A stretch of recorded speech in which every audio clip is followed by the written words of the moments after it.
네, 반갑습니다.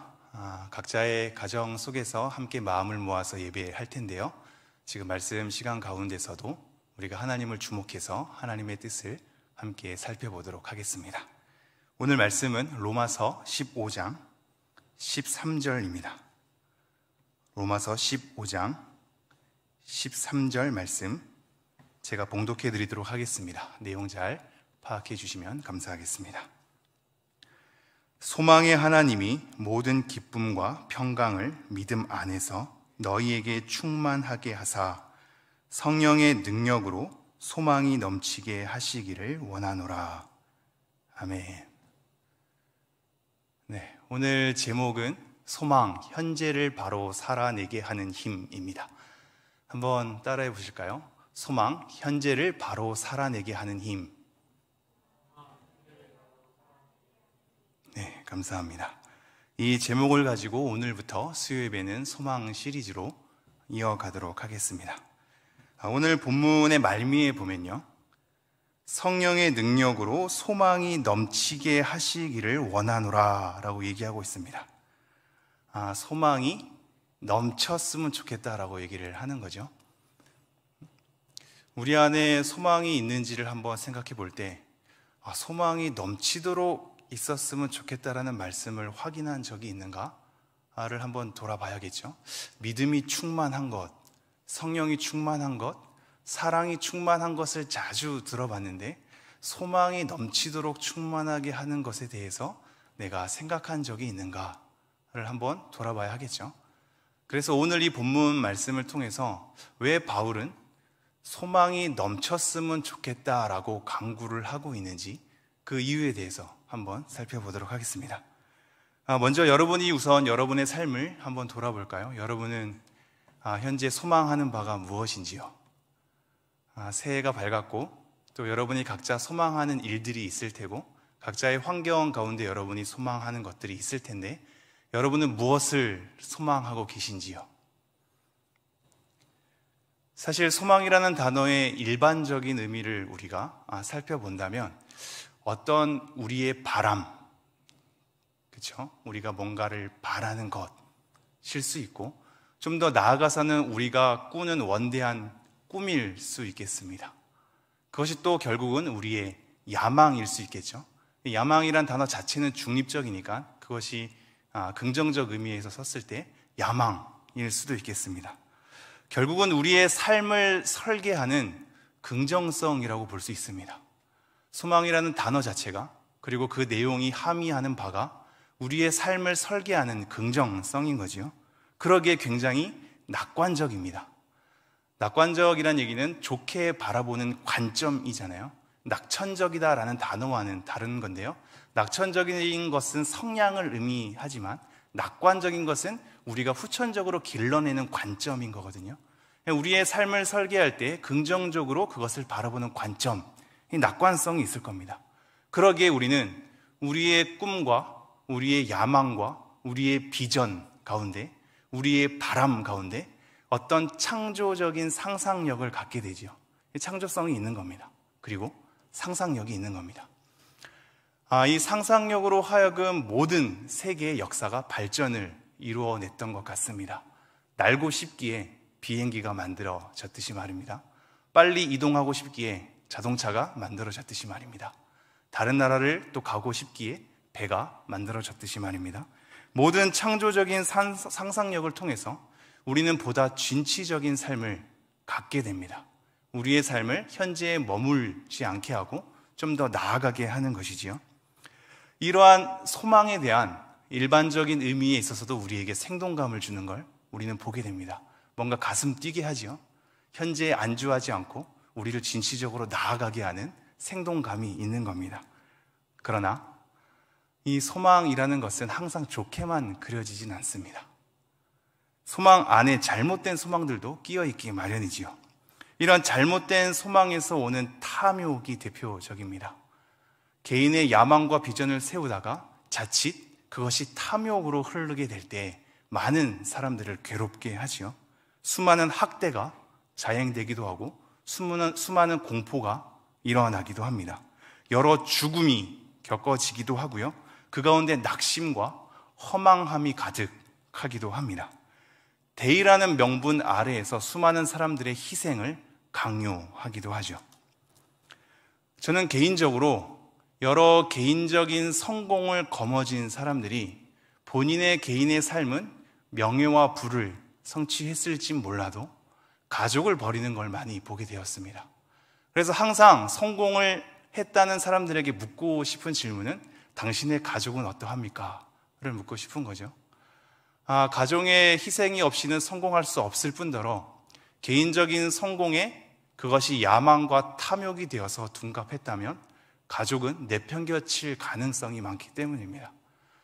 제가 살아온 연수가 적지만 여러 삶을 겪게 될 때 정리는 되더라고요. 가족을 잘 챙기면 사회에서 성공하긴 어렵더군요. 사회에서 성공하려면 가족을 내팽개쳐야 하는 경우가 많더라고요. 이 두 가지를 어떻게 균형을 이룰 수 있을까? 그것은 보다 쉽지 않음을 우리는 발견하게 됩니다. 소망 또한 마찬가지입니다. 우리를 가슴 뛰게 하지만, 우리를 생동감이 있게 하지만, 우리의 삶은 진취적으로 만들기도 하지만 그것은 자칫 많은 사람의 희생을 강요할 수도 있겠습니다. 수많은 굴곡이 우리의 삶 가운데, 내 삶은 성공이라 할지라도 수많은 주위 사람들의 피해 가운데 그것은 펼쳐질지도 모르겠습니다. 그렇다면 과연 성경에서의 소망은 이런 개인적인 바람과 꿈과 야망, 비전을 가리킬까? 우리는 그것을 한번 생각해 봐야겠죠. 결과적으로는 그렇지 않습니다. 성경에서의 말하는 소망은 지금 우리가 거론했던 개인적인 소망과는 다릅니다. 왜냐하면 성경에서의 소망은 개인 단독으로 형성되지 않기 때문입니다. 기억해 주십시오. 성경에서의 소망은 개인 단독으로 형성되는 것이 아닙니다. 개인 단독이 아니라 대상이 필요합니다. 성경에서 말하는 소망이 대상이 필요하다라는 것을 주목해 주십시오. 이것은 무슨 의미냐면요, 믿음이라는 것도 믿지 않는 자들이 함께 쓰는 보편적인 단어입니다. 누구든지 믿음이라는 단어를 쓸 수 있죠. 마찬가지로 사랑이라는 단어도 누구든지 쓸 수 있습니다.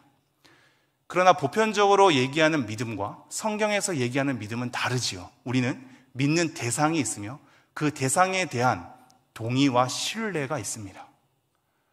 성경에서의 말하는 믿음은 사회에서 일반적으로 말하는 믿음과는 달리 명확한 대상과 함께 그 대상에 대한 동의와 신뢰가 있는 겁니다. 사랑도 마찬가지죠. 누구나 다 자기는 사랑한다고 얘기할 수 있죠. 그러나 그것이 자칫 타인에게는 폭력을 가져다 줄 수 있음을 우리는 알 수 있습니다. 스스로 집착이 사랑이라고 착각을 일으키기도 하죠.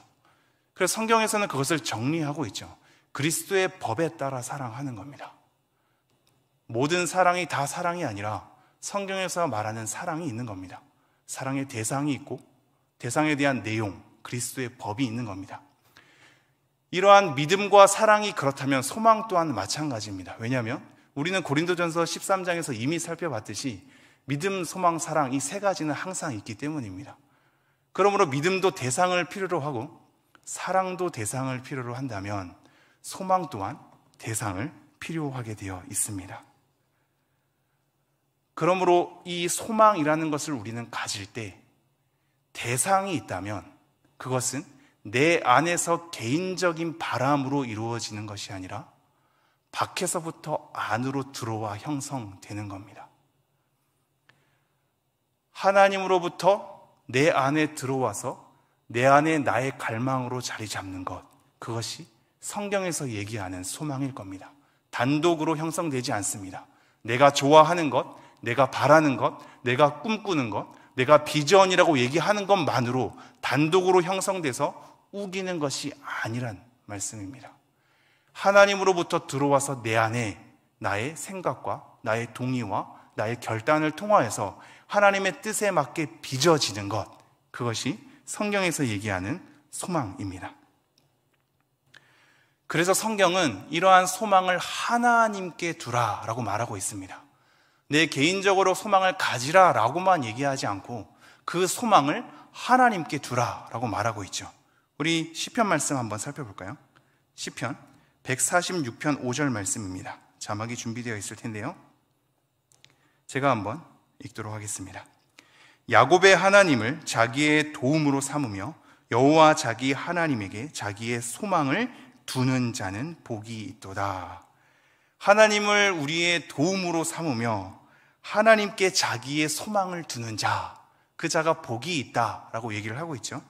시편 42편 5절 말씀도 볼까요? 42편 5절 말씀 제가 읽도록 하겠습니다. 내 영혼아, 내가 어찌하여 낙심하며 어찌하여 내 속에서 불안해하는가? 너는 하나님께 소망을 두라. 그가 나타나 도우심으로 말미암아 내가 여전히 찬송하리로다. 하나님께 소망을 두라 라고 얘기하고 있죠. 내 안에서 불안해하고 낙심하는 내 상태, 내 자신의 영혼에게 내가 명령하는 겁니다. 굉장히 의미가 있거든요. 우리는 그냥 불안해만 하고 그냥 낙심만 해서 우리가 기도할 때도 원래 우리가 의지적으로 결단해야 하는 부분마저도 하나님께 도와달라고 간구만 하는 경우가 있거든요. 이게 전달이 되는지요? 예배를 잘 드려야 하는 것은 우리의 책무이지요.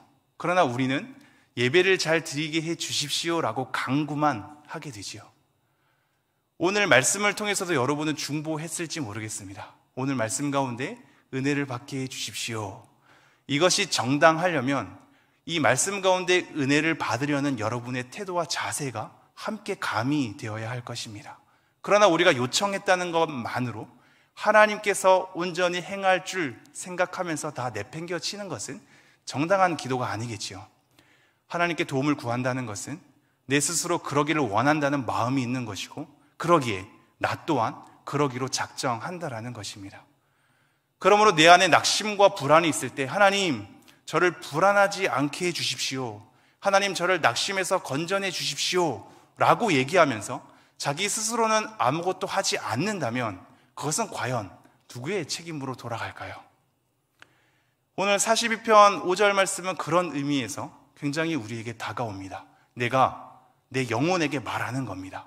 하나님의 도움 또한 요청하겠지요. 그러나 내가 내 영혼에게 명령하는 겁니다. 어찌하여 낙심하며 어찌하여 불안해하는가? 하나님께 소망을 두라 라고 얘기하는 겁니다. 이렇듯이 성경은 우리 마음 안에 너가 가진 생각으로 너의 야망을 쫓아 너의 비전이라는 꿈 아래에서 너 스스로 꿈꾸는 것을 소망이라고 얘기하지 않습니다. 하나님께 그 소망을 두라 라고 얘기를 하고 있죠. 사도행전 24장 15절에는 하나님께 향한 소망을 나도 가졌다라고 바울이 고백하는 부분이 나옵니다. 하나님께 향한 소망을 내가 가졌다. 우리의 소망이 하나님을 향해 있다라는 것이죠. 에베소서 1장 18절에도 바울이 기도하는 장면이 나옵니다.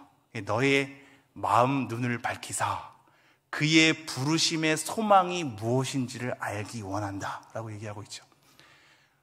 우리의 마음 눈을 밝혀서 하나님이 부르신 그 부르심의 소망이 무엇인지 우리를 알게 한다라고 강구를 하는 겁니다. 너가 어떤 야망을 꿈꾸고 있니? 어떤 비전을 이루고 싶니? 어떤 소원이 있니? 라고 얘기하지 않고 먼저는 그 소망을 하나님께 두라라고 얘기하면서 하나님의 그 소망을 너가 알았으면 좋겠다라고 말하는 겁니다. 우리의 소망은 하나님이라는 대상을 가지고 있어야 합니다. 단독적이 아니라 하나님과 더불어서 그 소망을 키워 나아가야 합니다. 그리고 하나님을 향해 있어야만 합니다. 그러기에 성경에서 말하는 소망은 믿지 않는 자들이 꿈꿀 수 없는 거듭난 사람만이 꾸릴 수 있는 내용이 됩니다. 베드로전서 1장 3절에 보면 우리를 거듭나게 하사 산 소망이 있게 하시며 라고 얘기하거든요. 거듭나게 하사 우리로 하여금 살아있는 소망이 있게 한답니다. 이 내용은 결국 하나님을 믿는 자만이 하나님의 소망을 꿈꿀 수 있기 때문입니다. 하나님을 대상으로 한다는 것은 소망이 나만의 욕망이 아니라 하나님과 더불어서 일어난다는 것이고, 결국 하나님의 뜻을 원하고 하나님의 뜻을 바라며 하나님 자체를 소망한다는 것과 연결되어 있습니다. 이것은 굉장히 중요한데요. 우리는 우리 삶 가운데 어떠한 이루심이 소망의 내용으로 그칠 때가 많지만 성경에서 말하는 소망에 대한 촉구는 하나님의 뜻을 품으라 라는 것이고 하나님 자체를 갈망하라 라는 것입니다. 하나님 자체를 갈망하다니요. 하나님께서 우리에게 이런 거 해줬으면 좋겠다라는 그런 일하심에만 주목할 때가 많은데 사실상 신앙의 본질은 하나님이 이루신 일, 우리 삶에 변화가 일어난 일, 내 안의 성숙도가 아니라 하나님 자체입니다. 하나님 자체입니다. 하나님 자체를 갈망하는 것이 우리 소망의 제1로 두어야 할 것입니다. 또한 소망을 하나님께 둔다는 것은 하나님의 어떠함을 알아, 즉 하나님의 하나님 되심이죠. 하나님께서 어떠한 일을 하셨는지, 어떤 분이신지 그러한 하나님의 되심을 알아 하나님께 맡긴다는 뜻도 될 것입니다. 하나님께 소망을 두었기 때문에 우리를 다스리시는 하나님께 맡기는 경우도 되는 겁니다. 그러므로 단순한 기대를 넘어서지요. 기대가 크면 실망이 크지요. 우리의 바람이 이루어지지 않으면 낙심이 클 겁니다. 그러나 소망을 하나님께 둔다라는 것은 그것을 초월하지요. 우리가 원하는 것으로만 이루어지는 것이 아니라 하나님께 그 소망을 두기 때문입니다. 하나님의 크심과 하나님의 깊이를 알아서 그 안에서 순복한다라는 의미도 더불어 있는 것입니다.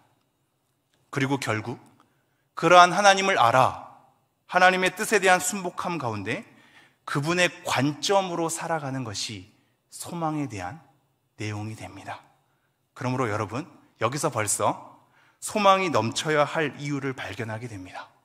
하나님과 더불어서 하나님의 뜻을 품게 되고 하나님께 맡겨서 하나님의 여러 가지 일하심에 우리가 순복하게 되고 하나님 자체를 소망하게 되는 것, 그리고 그의 뜻을 품고 우리의 현재를 살아내게 하는 것, 이것이 성경에서 말하는 소망이고, 그러기에 우리는 이 소망이 넘치도록 우리에게 있어야 할 이유를 여기서도 발견하게 되는 것입니다. 그렇다면 하나님을 소망하며 그분의 뜻을 소망하며 그분의 관점으로 살아가는 것이 소망이라면 이 소망의 내용은 하나님의 말씀이 되어야만 하겠습니다. 아까는 소망이 대상이 있어야 한다고 말했죠. 지금은 소망에 대한 내용입니다. 소망이 하나님을 대상으로 향해 있다면, 하나님께 소망을 두어야 하는 것이라면, 그렇게 대상을 우리의 크신 하나님께로 둔다면 우리가 가지는 소망의 내용 또한 하나님의 말씀으로 이루어져야 하겠습니다. 사실 일반적인 뜻에서의 소망은 미래로만 그려지게 되어 있죠. 내가 나중에 이뤄야 할 것들, 나중에 이렇게 되었으면 좋겠다 하는 바람들, 그러한 꿈들이 미래를 향해만 있습니다. 그러나 성경에서의 소망은 그렇지 않습니다. 로마서 15장 4절, 오늘 본문의 앞부분인데요. 로마서 15장 4절을 제가 봉독해 드리겠습니다. 무엇이든지 전에 기록된 바는 우리의 교훈을 위하여 기록된 것이니 우리로 하여금 인내로 또는 성경의 위로로 소망을 가지게 함이라. 무엇이든지 기록된 바, 이것은 옛 기록이지요. 이 기록된 바는 우리의 교훈을 위하여서 기록되었답니다. 그러므로 어떻게 연결되냐면 우리로 하여금 인내로 또는 성경의 위로로 소망을 가지게 함이니라. 인내와 성경 말씀을 통한 위로로 하여금 우리의 소망이 빚어진답니다. 근데 그것이 어떤 것으로요?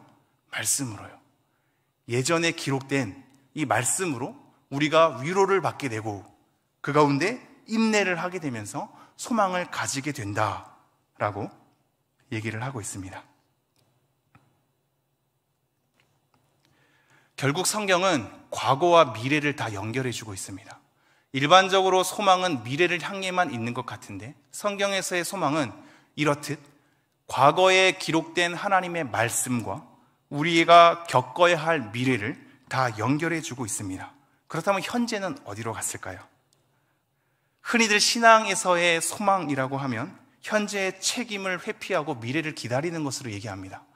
그래서 우리가 굴곡이 있을 때마다 빨리 하나님의 나라가 왔으면 좋겠다, 재림이 왔으면 좋겠다, 빨리 하나님 곁에 갔으면 좋겠다라고 얘기를 하죠.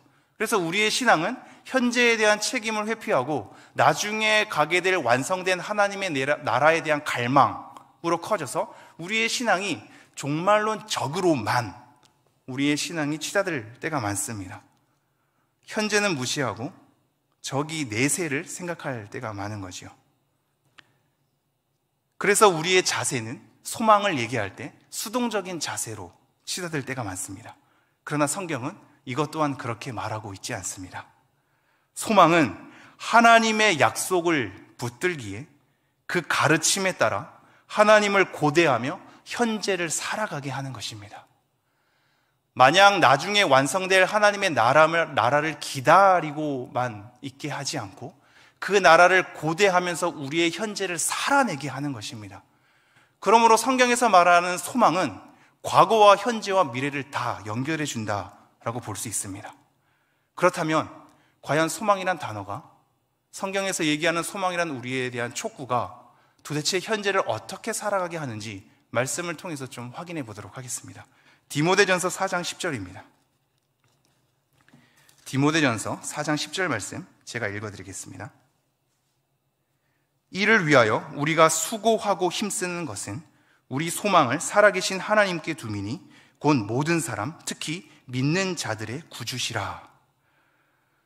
우리 소망을 살아계신 하나님께 두는 이유가 무엇이라고요? 우리가 수고하고 힘쓰는 것이랑 연결되어 있는 겁니다. 왜 우리가 힘쓰고 수고해야 합니까? 그 이유는 우리 소망을 하나님께 두기 때문이다라고 얘기하는 겁니다. 소망은 마냥 나중에 올 일을 기다리기만 하는 수동적인 자세인 것만 같은데 그렇지 않음을 지금 확인하게 되는 겁니다. 오히려 성경에서 말하는 소망을 가진다라는 것은 하나님의 뜻을 품는 것이기에 우리가 더 수고하고 힘쓰는 것을 얘기하고 있습니다. 디모데전서 4장 10절의 맥락 앞부분에 보면 어떠한 것을 수고하고 힘쓰냐면 경건에 이르기를 힘쓰라라고 얘기하고 있습니다. 좋은 일꾼이 되어서 망령되고 허탄한 신화를 버리고 경건에 이르도록 연단하라. 경건은 범사에 유익하니 금생과 내생에 약속이 있느니라 라고 얘기를 하고 있죠. 결국 소망은 현재를 살아가게 하는 힘을 만들어내고 있습니다. 우리를 힘쓰게 하고 수고하게 합니다. 경건을 만드는 겁니다. 망령되고 허탄한 신화를 버리고 더욱더 경건에 힘쓰도록 소망이 작용하고 있습니다. 우리의 현재를 내팽겨치지 않고 더욱더 하나님 앞에서 수고하고 힘쓰게 하는 것이지요. 하나님이 옳기 때문입니다. 미래에 완성될 하나님의 나라를 고대한다는 것은 결국 하나님의 옳음이 입증된 것이 아닙니까? 수많은 사람들은 현재 그 하나님의 나라를 무시하겠지만 결국 우리가 하나님의 나라를 고대한다는 것은 하나님의 약속이 이루어진다는 것이고 그러기에 하나님의 옳음이 만천하에 드러나는 시점이 되는 겁니다. 그 시점이 하나님의 옳음이 드러난다면 그 옳음을 쫓아 따라가는 우리의 일상의 하루하루도 하나님의 옳음을 증명하는 삶이 되어야 하겠습니다. 그러므로 더 힘쓰고 수고할 수밖에 없죠. 왜냐하면 하나님이 옳으시기 때문입니다.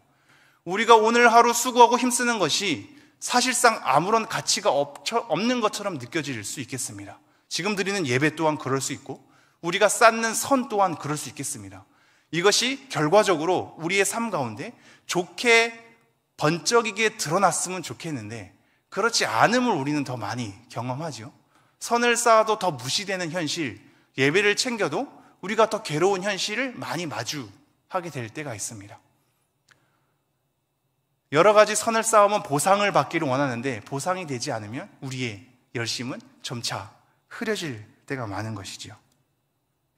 그러한 가운데 우리는 좌절하고 낭망할 때가 많으나 결국 하나님의 나라가 완성된다는 것은 하나님의 오르심이 드러나는 것이기에 오늘도 제가 이렇게 행하는 것이 하나님 보시기에 옳습니다 라고 가는 것입니다. 지금 당장 보상이 이루어지지 않아도 오늘도 내가 이 일을 하는 것이 옳습니다로 가는 겁니다. 그것이 소망이 가져오게 되는 우리 현실을 살아내게 하는 힘인 것입니다. 히브리서 6장 11절 말씀 볼까요? 히브리서 6장 11절. 우리가 간절히 원하는 것은 너희 각 사람이 동일한 부지런함을 나타내어 끝까지 소망의 풍성함에 이르러. 간절히 원하는 것이 동일한 부지런함을 통해서 소망의 풍성함에 이르는 것이랍니다.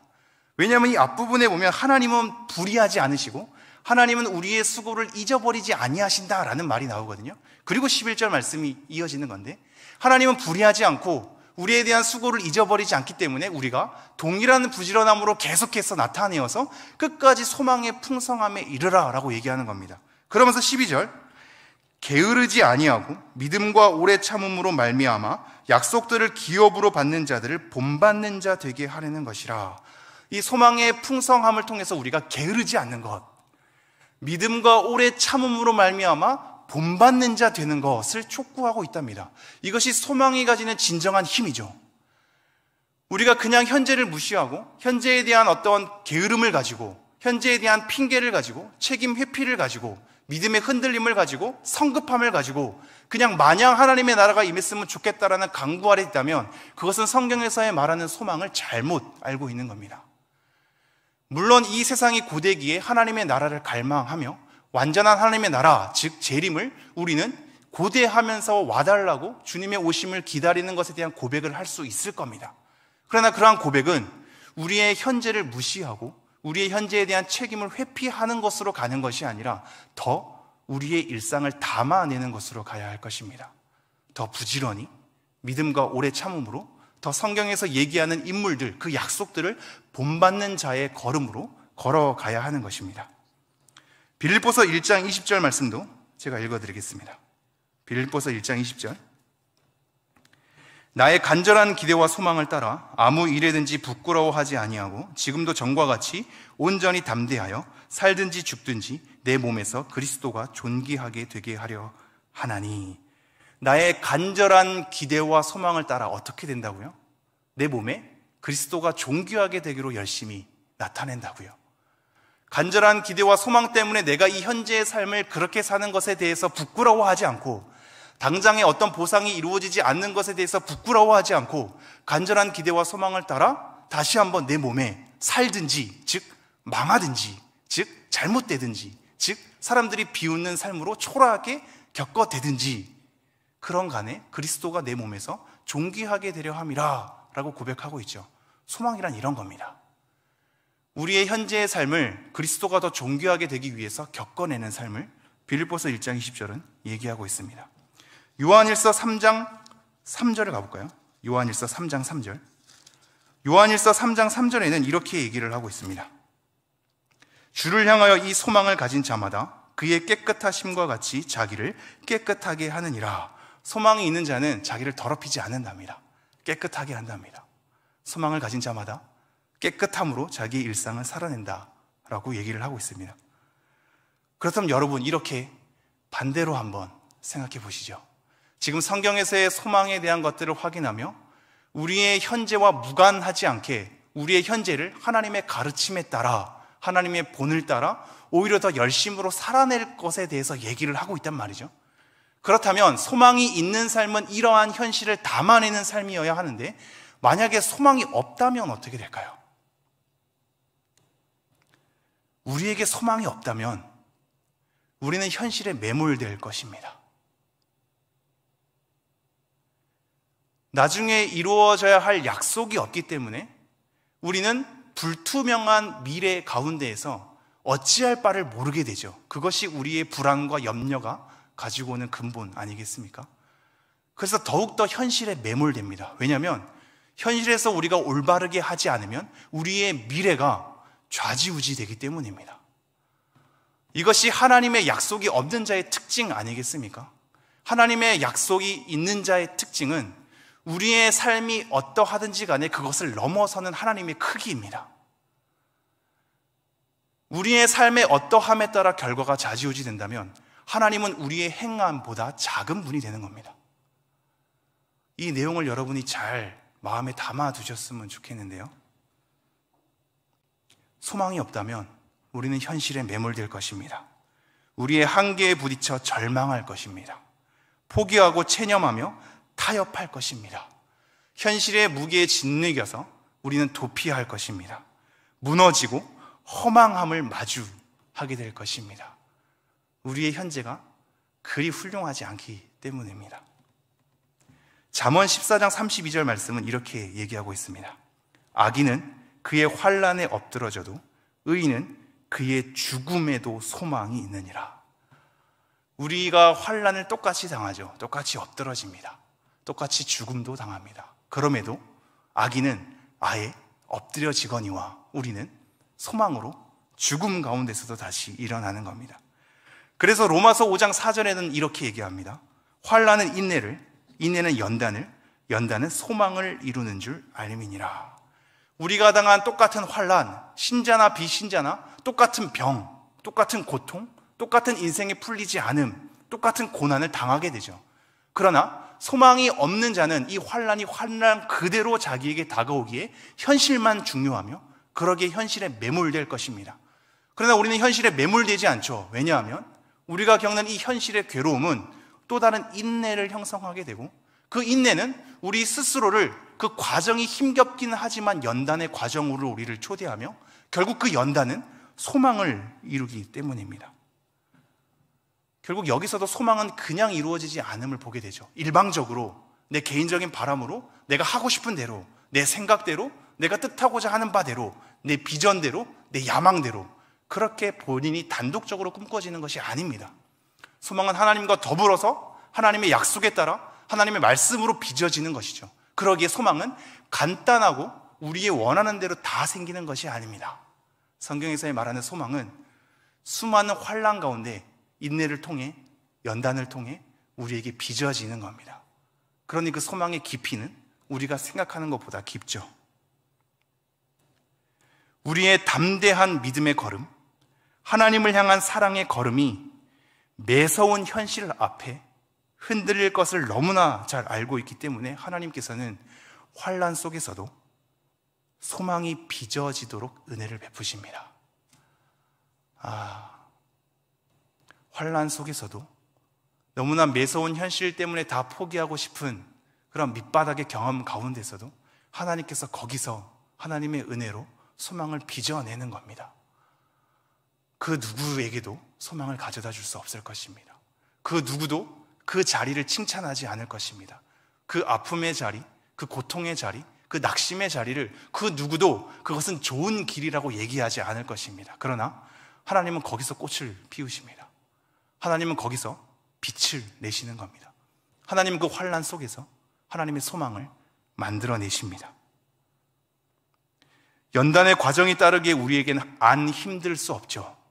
아무리 환난이 있어도 나중에 소망이 이루어지지 않느냐로 우리는 간단하게 그 사람을 위로할 수 없을 것입니다. 우리 스스로도 그렇게 간단하게 안위를 얻을 수 없죠. 연단의 과정은 힘든 겁니다. 그러나 힘든 과정 속에서도 하나님은 빛을 창조하십니다. 그리고 그 힘겨움 속에서 사랑을 부어주십니다. 로마서 5장 5절엔 이렇게 얘기합니다. 소망이 우리를 부끄럽게 하지 아니함은 우리에게 주신 성령으로 말미암아 하나님의 사랑이 우리 마음에 부은 바 됨이니. 소망을 가진다는 것, 소망을 하나님께 둔다는 것은 우리를 부끄럽게 하지 않습니다. 다른 사람들은 비난할지 모르겠습니다. 다른 사람들은 하나님께 소망을 둔다는 것에 대한 허망함 때문에 우리를 우습게 여길지 모르겠습니다. 그러나 이러한 소망은 우리의 환난 가운데 꽃을 피운 것이기 때문에, 우리의 어둠 가운데 빛을 낸 것이기 때문에 우리는 이것을 부끄러워하지 않을 것입니다.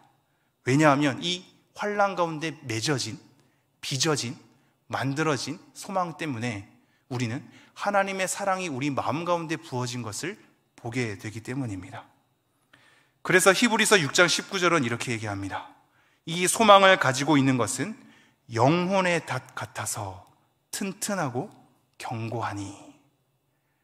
소망은 우리의 영혼의 닷이랍니다. 우리를 다른 곳으로 여러 풍파에 휘몰아치지 않게 우리를 고정되게 하는 힘, 여러 환난 가운데 주저하지 않게 하는 힘, 좌초되지 않게 하는 힘, 여러 풍파 가운데 그냥 떠밀리지 않게 하는 힘, 소망은 우리의 영혼의 닷입니다. 그래서 튼튼하고 우리를 견고하게 하는 겁니다.